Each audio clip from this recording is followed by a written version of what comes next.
박혜강은 돈을 훔치기 위해 아파트 회장이 됐다. 하지만 회장 자리에 앉고 보니 돈보다 먼저 찾아오는 것은 주민들의 민원이었다. 밤마다 울리는 층간소음, 물이 새는 지하주차장, 고장난 공동현관, 계약서도 없이 빠져나간 관리비.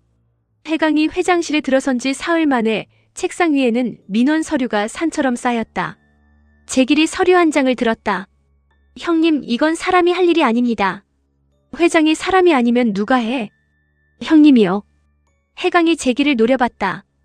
큰둥이는 고장난 의자를 고치며 웃음을 참았고 경남은 주민들이 보낸 단체 대화방 메시지를 하나씩 읽었다. 불법 주차 27건, 택배 분실 6건, 음식물 쓰레기 무단 투기 11건, 놀이터에서 담배 피우는 사람 잡아달라는 신고도 있습니다. 혜강은 관자놀이를 눌렀다. 경찰한테 신고하라고 해. 신고해도 안 온답니다. 관리사무소는 민원이 너무 많아서 어렵답니다. 혜강은 의자에 등을 기댔다. 장기수선 충당금 178억을 손에 넣으려면 주민들의 신뢰가 필요했다. 이충원의 비자금 장부를 찾는 동안에도 회장 자리만큼은 지켜야 했다. 무엇보다 서강원이 사라진 뒤 아파트 안에서는 크고 작은 사건이 계속되고 있었다. 우연이라고 보기에는 시기가 너무 절묘했다. 혜강이 주민 민원 목록을 다시 펼쳤다. 사람 하나 만들어. 재길이 눈을 크게 떴다. 누구를요? 아파트 돌아다니면서 문제 생기면 바로 처리할 사람. 강아리가 회장실로 들어오다 그 말을 들었다. 그거 불법 경비업체 만들겠다는 말 아니죠? 법 얘기하기 전에 들어오는 척이라도 하지. 하리는 혜강 앞에 관리규약을 내려놓았다. 주민 자율방범대를 만들면 돼요. 강제 권한은 없지만 순찰과 신고, 안전점검은 할 수 있어요. 혜강은 규약보다 하리의 얼굴을 먼저 살폈다. 지난밤 하리는 이충원의 비자금 장부 일부를 손에 넣었다. 그러나 어디서 누구에게 받았는지는 말하지 않았다. 혜강이 장부를 넘기라고 했지만 하리는 거절했다. 그 뒤로 두 사람 사이에는 해결되지 않은 질문이 남아 있었다. 장부는? 잘 보관하고 있어요. 어디에? 박혜강 씨가 모르는 곳에요. 그게 얼마나 위험한 물건인지 몰라. 알기 때문에 안 주는 거예요. 내가 지키겠다고 했잖아. 하리가 혜강을 똑바로 바라봤다. 박혜강 씨는 그 장부로 박용만 형님을 빼낼 생각이잖아요. 그게 잘못입니까? 장부를 이충원에게 넘기면 형님 한 사람은 나올 수 있어요. 대신 장부에 적힌 사람들은 전부 빠져나가겠죠. 혜강의 표정이 굳었다. 내 형님 목숨이 걸렸어. 그래서 판단하지 못하고 있는 거예요. 강아리 씨. 박혜강 씨가 형님을 버리라는 말이 아니에요. 하리는 한 발도 물러서지 않았다. 형님도 살리고 이충원도 잡을 방법을 찾자는 거예요. 그 방법 찾는 동안 형님한테 무슨 일 생기면? 하리는 대답하지 못했다. 혜강은 자리에서 일어났다. 장부는 내가 찾습니다. 마음대로 해요. 찾으면 가져갈 겁니다. 그것도 마음대로 해봐요. 두 사람을 지켜보던 경남이 조심스럽게 끼어들었다. 저기 주민들이 기다리고 있습니다. 혜강과 하리는 동시에 주민회의실을 바라봤다. 이들의 갈등과 상관없이 아파트 주민들은 새 회장이 무엇을 해줄 것인지 기다리고 있었다. 혜강은 결국 회의실로 들어갔다. 주민들은 주차와 소음, 보안 문제를 놓고 서로를 탓하기 바빴다. 누군가는 경비원을 늘리자고 했고 다른 주민은 관리비가 오른다며 반대했다. 관리사무소에 맡기자는 말이 나오자 서강원 시절의 비리를 잊었느냐는 고함이 터졌다. 혜강은 주민들의 말을 충분히 들었다. 그리고 화이트보드에 세 글자를 적었다. 아파트 보안관. 주민들이 웅성거리자 혜강이 돌아섰다. 아파트 보안관을 제안합니다. 장숙진이 팔짱을 꼈다. 보안관이 뭐 하는 건데요? 순찰하고 위험한 곳 확인하고 주민들 민원을 바로 처리합니다. 경비원들이 있는데 왜 따로 만들어요? 경비원한테 권한은 안 주면서 책임만 떠넘기니까요. 혜강은 민원 목록을 들어보였다. 누가 이 아파트에 제일 관심이 많은가? 주민들의 시선이 모였다. 그게 우리다. 이걸 먼저 보여주는 거죠. 혜강은 주민이 직접 참여하는 순찰조를 만들고 회장단이 민원 처리 결과를 공개하겠다고 약속했다. 주민들은 처음에는 반신반의했다. 그러나 첫날 밤부터 결과가 나왔다. 해강과 경남은 상습 불법 주차 차량을 찾아냈다. 제길은 고장난 폐쇄회로 영상을 복구해 택배를 훔쳐가던 외부인을 확인했다. 큰둥이는 놀이터 주변에서 술을 마시던 사람들을 내보냈다. 하리는 순찰 과정에서 무리한 신체 접촉이나 개인정보 침해가 발생하지 않도록 규칙을 만들었다. 해강이 주먹부터 쓰려 할 때마다 하리가 막았다. 손 떼면 보안관이 아니라 피고인이에요. 말로 안 들으면 증거를 모으고 신고해요. 신고해도 안 온다며. 그러니까 못 도망가게 지켜보라고요. 때리지 말고. 해강은 못마땅한 얼굴로 휴대전화를 들었다. 며칠 뒤 아파트 보안관은 주민들에게 제법 인기를 얻었다. 경북이도 노란 조끼를 입고 집안을 돌아다녔다. 나는 꼬마 보안관이야. 하리는 경북이의 조끼를 바로 잡아줬다. 꼬마 보안관은 위험한 데 가면 안 돼. 그럼 뭐 해? 수상한 걸 보면 어른한테 알려줘. 엄마한테? 하리의 손이 멈췄다. 아직도 경북이는 사람들 앞에서 자연스럽게 하리를 엄마라고 불렀다. 계약으로 시작한 역할이었지만 아이에게 그 말은 계약이 아니었다. 응. 엄마한테 알려줘.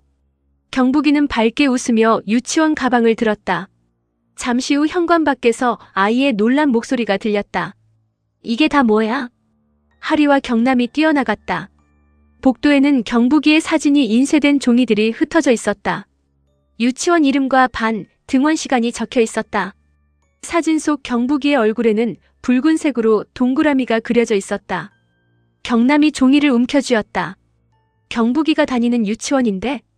하리는 곧바로 경북이를 집 안으로 들여보냈다. 해강은 복도 폐쇄회로 영상을 확인했다. 모자와 마스크를 쓴 남자가 새벽에 종이를 뿌리고 사라졌다. 얼굴은 보이지 않았지만 사용한 출입카드는 서강원 명의였다. 사라진 전임 회장의 카드가 다시 사용된 것이다. 하리가 낮게 말했다. 이충원이 보낸 경고예요. 장부 때문에? 그것밖에 없어요. 해강은 바닥에 떨어진 사진을 모두 주워 담았다. 경남은 분노를 억누르지 못했다.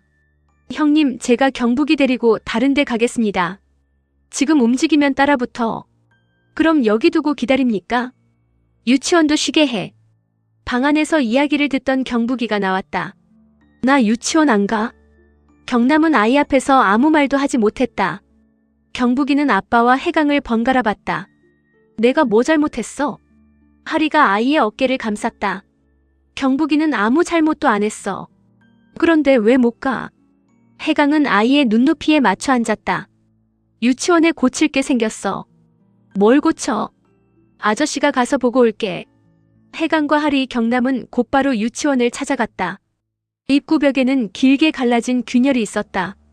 천장 일부에서는 물이 떨어졌고 비상계단의 난간은 아이가 기대기만 해도 흔들렸다. 원장은 오래전부터 관리업체에 보수를 요청했다고 말했다. 하지만 건물주와 시공사는 문제가 없다는 답만 반복했다. 관리사무소에 보관된 준공 자료를 확인한 하리의 얼굴이 어두워졌다. 유치원 건물은 트루밸류 아파트와 같은 시공사가 지었다. 감리업체도 같았다. 이충원의 계열사였다. 주민들은 아이들이 다니는 유치원 문제라는 말을 듣자 회장실로 몰려왔다. 박 회장 좀 나서줘야 될 것 같아. 해강은 손에 든 안전진단 자료를 내려놓았다. 당연히 회장인 제가 나서야죠. 하리는 해강을 붙잡았다. 서두르면 안 돼요. 먼저 공식 안전진단부터 받아야 해요. 아이들이 다니는 곳이야. 그러니까 확실한 증거가 필요하다고요. 벽이 갈라진 게 증거 아니야? 이충원은 도색만 하고 끝낼 사람이에요. 부실공사라는 걸 입증해야 책임을 물을 수 있어요. 해강은 당장 공사를 멈추게 하고 싶었다. 하지만 이번에는 하리의 말을 따랐다. 외부 구조안전 전문가가 유치원과 아파트 공동시설을 함께 조사했다. 지하 주차장 기둥과 어린이집 외벽에서는 같은 형태의 균열이 발견됐다. 설계도에 표시된 철근 일부가 빠져 있었고 사용된 콘크리트의 강도도 기준에 미치지 못했다. 전문가는 검사 결과를 확인하고 말을 잇지 못했다. 해강이 물었다. 건물 노후화가 이렇게나 빨리 진행됐다고요? 전문가는 고개를 저었다. 아니요. 부실공사입니다. 하리는 보고서에 시공사 이름을 확인했다. 이충원은 단순히 아파트의 관리비를 노린 것이 아니었다. 부실공사 책임을 감추기 위해 서강원과 관리사무소를 이용했고 장기수선 충당금으로 반복적인 보수공사를 진행한 것처럼 꾸몄다. 그러나 실제 공사는 제대로 이루어지지 않았다. 주민들의 돈이 이충원의 비자금으로 흘러들어갔다. 해강은 주민 설명회를 열었다. 벽의 균열과 철근 탐사 결과, 공사비 지급 내역을 모두 공개했다. 주민들의 분노가 터졌다. 이충원 측은 즉시 반박 자료를 배포했다. 박해강이 전문성도 없이 주민 불안을 조장하고 있으며 장기수선 충당금에 손떼기 위해 보수공사를 방해한다는 내용이었다. 해강은 물러서지 않았다. 불안하게 만든 건 내가 아닙니다. 아이들이 다니는 건물을 이따위로 지은 사람들이지. 하리가 보탰다. 안전진단 보고서와 자금 집행 내역을 수사기관에 제출하겠습니다. 하자보수 청구도 함께 진행할 겁니다. 그때 회의실 뒤쪽에서 한 여자가 일어났다. 검은 모자 아래로 깊은 상처가 보였다. 여자는 주민들을 해치고 해강 앞까지 걸어왔다. 박해강 회장님 사모님? 하리가 경계하며 일어섰다. 저를 아세요? 여자는 하리의 얼굴을 확인하더니 갑자기 옆에 서 있던 남자를 향해 달려들었다. 그 남자는 이충원 측 법률 대리인과 함께 들어온 수행원이었다. 여자는 그의 팔을 붙잡았다. 너구나. 남자가 여자를 밀어내려 했다. 우리 언니 죽이려고 한 놈이. 주민들이 술렁였다. 해강은 도망치려는 남자의 앞을 막았다. 여자는 떨리는 손으로 사진을 내밀었다. 사진에는 공사비 횡령을 제보하려다 추락사고를 당한 전 관리사무소 직원이 찍혀 있었다. 사고 직전 그녀를 따라간 사람이 바로 눈앞의 남자였다. 남자는 끝까지 부인했다. 해강은 그를 붙잡고 싶었지만 하리가 먼저 앞을 가로막았다. 지금 손 떼면 안 돼요. 도망가면 경찰에 신원부터 넘겨요. 남자는 의미를 알 수 없는 미소를 지었다. 신고해보시죠. 증거가 있으면. 그는 주민들 사이를 지나 회의실을 떠났다. 해강은 뒤따르지 않았다. 남자가 너무 쉽게 얼굴을 드러냈다. 잡히는 것을 두려워하는 사람이 아니었다. 누군가의 지시를 받고 일부러 나타난 것이 분명했다. 그날 밤 하리는 혼자 만나자는 연락을 받았다. 발신자는 이충원의 법률 대리인이었다. 하리는 장부의 일부를 복사해두고 약속 장소로 향했다. 이충원은 오지 않았다. 대신 낮에 봤던 남자가 기다리고 있었다. 그는 하리 앞에 계약서와 수표를 내려놓았다. 오어. 어때요?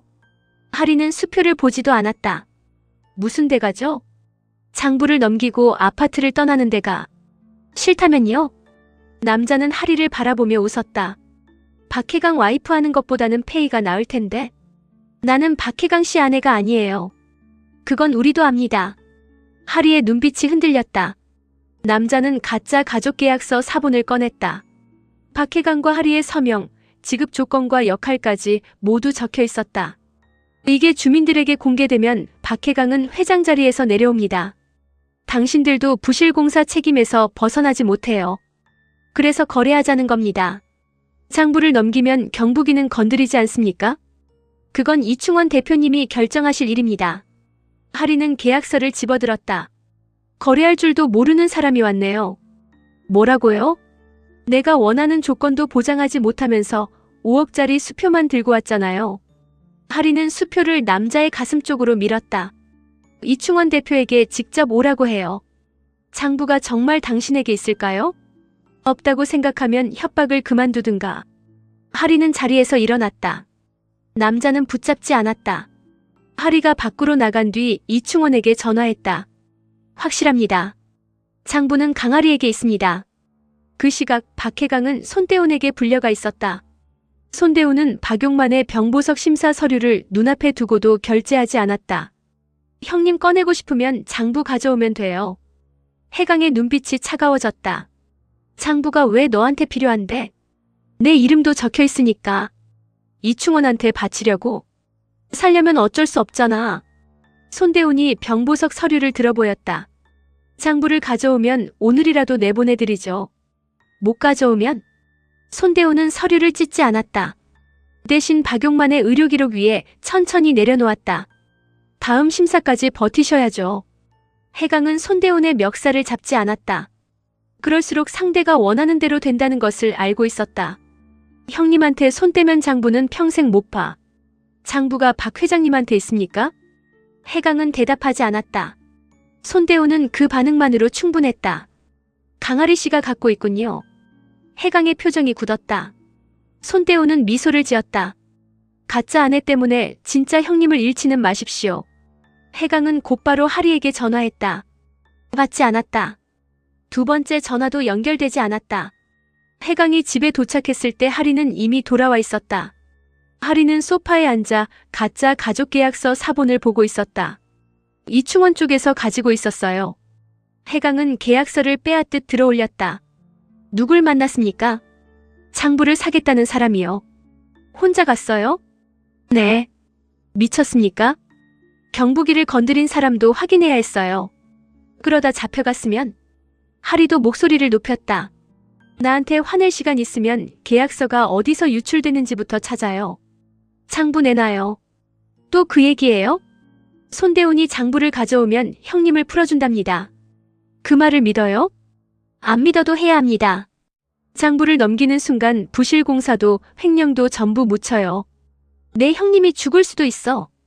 해강의 목소리에 방 안에 있던 사람들이 움직임을 멈췄다. 하리는 잠시 입을 다물었다.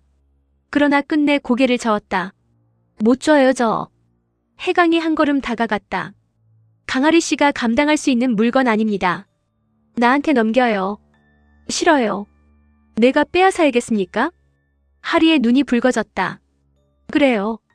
필요하면 빼앗아요. 두 사람의 시선이 맞섰다. 경부기가 방문 틈에서 두 사람을 지켜보고 있었다.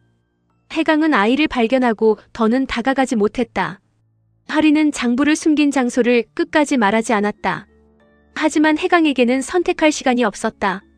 그날 새벽 경찰들이 아파트에 도착했다. 경찰입니다. 문 여세요. 수사관들은 영장을 내밀었다. 신고 내용은 장기수선 충당금 횡령과 증거 은닉이었다. 대상은 회장실과 박해강의 집이었다. 제길이 영장을 확인했다. 형님, 누가 제대로 준비했습니다. 경찰은 서랍과 수납장, 컴퓨터를 차례로 조사했다. 해강은 하리에게 시선을 보냈다. 장부를 집에 숨겼다면 모든 것이 끝난다. 하리는 아무 말도 하지 않았다. 수사관 한 명이 경북이 방으로 들어갔다. 침대 밑에서 검은 가방을 꺼냈다. 가방 안에는 현금 다발과 서강원 명의의 차명계좌 통장, 관리사무소 도장이 들어있었다. 해강도 처음 보는 물건이었다. 수사관이 증거봉투를 들어보였다. 깔끔하죠. 해강은 곧바로 경찰이 아니라 현관 밖을 바라봤다. 복도 끝에 이충원의 수행원이 서 있었다. 잠시 눈이 마주치자 남자는 돌아섰다. 모든 것은 해강을 횡령범으로 만들기 위한 함정이었다. 경찰이 해강의 손목을 붙잡았다. 박해강 씨 업무상 횡령과 증거 은닉 혐의로 체포합니다. 경부기가 방에서 뛰어나왔다. 아빠 어디가? 해강은 아이 앞에서 저항하지 않았다. 하리가 경찰을 막아섰다. 저 물건이 언제 들어왔는지부터 확인해야 합니다. 압수 과정도 전부 기록해주세요. 수사관이 하리를 바라봤다. 강아리 씨도 함께 가셔야겠습니다. 왜죠? 공범으로 신고됐습니다. 해강이 즉시 수사관 앞을 막았다. 저 사람은 관계없습니다. 가족관계까지 허위로 꾸며 회장 선거에 개입했다는 진술이 들어왔습니다. 주민들이 복도로 나오기 시작했다. 가짜 가족계약서가 단체 대화방에 퍼지고 있었다. 박해강은 돈을 노리고 회장이 됐고 강아리는 돈을 받고 아내 행세를 했다는 내용이었다. 경부기는 주민들의 수군거림을 이해하지 못한 채 하리의 손을 잡았다. 엄마 아빠 잡혀가. 하리는 아이를 끌어안았다. 해강은 경찰에게 끌려가면서도 하리만 바라봤다. 장부를 지키라는 말도 하지 않았다. 자신을 구해달라는 말도 하지 않았다. 경북이 데리고 있어요. 그 한마디만 남겼다. 경찰차가 떠난 뒤 하리는 집으로 돌아왔다. 누군가 모든 것을 알고 있었다. 가짜 가족계약서, 경북이의 유치원, 박용만의 병보석, 그리고 장부가 자신에게 있다는 사실까지. 하리는 책상 아래 숨겨둔 안전장치를 풀었다. 그러나 장부는 그곳에 없었다. 대신 작은 휴대전화 하나가 놓여 있었다. 전화가 울렸다. 장부 찾습니까? 이충원의 목소리였다. 하리는 이를 악물었다. 박해강 씨한테 누명 씌운 것도 당신이죠? 박해강은 곧 풀려날 겁니다. 무슨 뜻이에요? 내가 원하는 걸 가져오면. 휴대전화로 사진 한 장이 전송됐다. 박용만이 병원 침대에 누워 있었다. 그 옆에는 수갑을 찬 박해강이 서 있었다. 손대훈이 두 사람 사이에서 장부 한 권을 들고 있었다. 하리는 자신의 눈을 의심했다. 원본 장부였다. 이충원이 낮게 말했다. 강아리 씨가 숨긴 장부는 복사본입니다. 원본은 처음부터 박용만에게 있었어요. 병실 안에서 박용만이 힘겹게 눈을 떴다. 그리고 박해강을 바라보며 입을 열었다. 해강아, 이충원 장부에 내 이름도 있다.